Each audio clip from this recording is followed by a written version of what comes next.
how you feel about it, but even more than that, we need for you to generate some conversation out there and thinking through to add to the parking lot like the members of the committee or community did at last night's meeting, and we can be able to give that information to the committee and work through that. What are some other ideas that maybe staff hasn't thought of, that the committee didn't think about, that the parking lot ideas from the previous meeting didn't generate?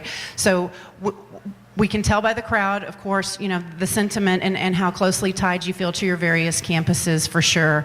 And we need you to take a step further and give us some ideas, some solutions, some possibilities that we can contemplate even further. How do we mitigate enrollment in the district?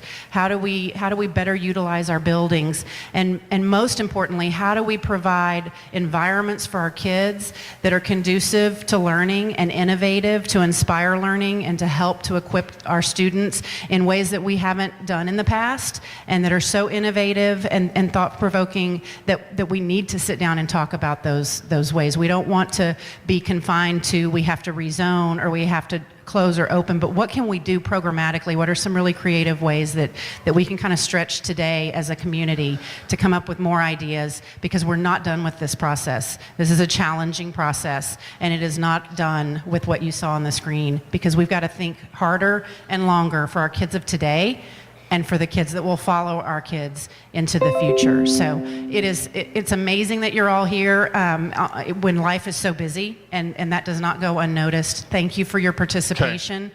And I'm gonna ask for Scott to provide you some details, because we need the face-to-face conversation when we go out into the cafeteria. We would like for you all to have some collaborative conversations as well, but we need to be able to collect that feedback, so it's not staff members or steering committee members trying to remember ideas that we heard or remember feedback that we received. So we do have a structured way to gather that feedback so that we can have data that will help us to drive to the next level. So I'm going to ask Scott to provide you the details about how we're going to ask you to provide that structured feedback for us tonight. And so I know, again, it's hard to sit for so long as an adult. I think it was easier as a child for me. And it's definitely a challenge to listen to so much information, particularly when you might be very interested in only one area. So thank you for your continued patience this evening, and for being here and investing in the kids of today and tomorrow. Okay, thank you, Beth. Now, before we go out into the Commons, I just want to talk about this feedback. We have several stations set up that show all the detail that we had on the presentation for all feeder patterns. We're using both sides of the tables, and so you'll see the cafeteria tables with maps and charts on them. Scott, I have to interrupt you. Sure, I'm so sorry. Before you start to leave, if you could help me to say thank you to two of our board members who are here this evening. Addie Helliger is here with us, and KP George, two of our Board of Trustees members. And I don't think that I missed any other trustees. Is there anybody else here with us? Any elected officials that have joined us this evening? I'm kind of blinded by this light. All right, thank you so much for being here. Thank you. All right, thank you very much. Let me just get through this real quick. I know we want to get out of here. Again, we have large format boards that kind of show all of this information that you have. We have an online survey that is already available. You can use this QR code right here. We also have the QR code on table tents out there, so you can scan it with your phone. The new iOS update, if you just open up the camera app in iOS, you can get the link on it. The link is also right here for this. I want to just kind of talk about the survey.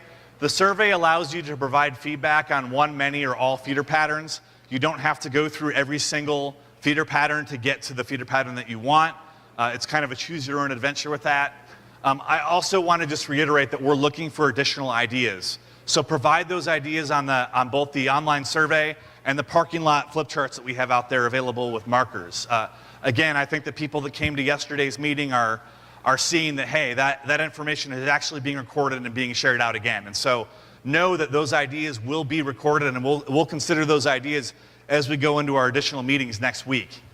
If you have any questions, you can ask the steering committee members. They'll have the name tags like this. I will be out there running around trying to talk to as many of you as I can to help answer questions. One thing that I think will help things go smoother, if you're in a group of several people and you guys all have the same question, pick one person to come up and ask somebody. Don't everybody crowd at once so that we're not being monopolized by one area of the district, because again, remember, we're addressing FBI ISD as a whole, and this is for all feeder patterns within the district. And so I want to thank you for being patient and sitting through that long presentation, and I look forward to hearing and seeing your feedback. Thank you very much.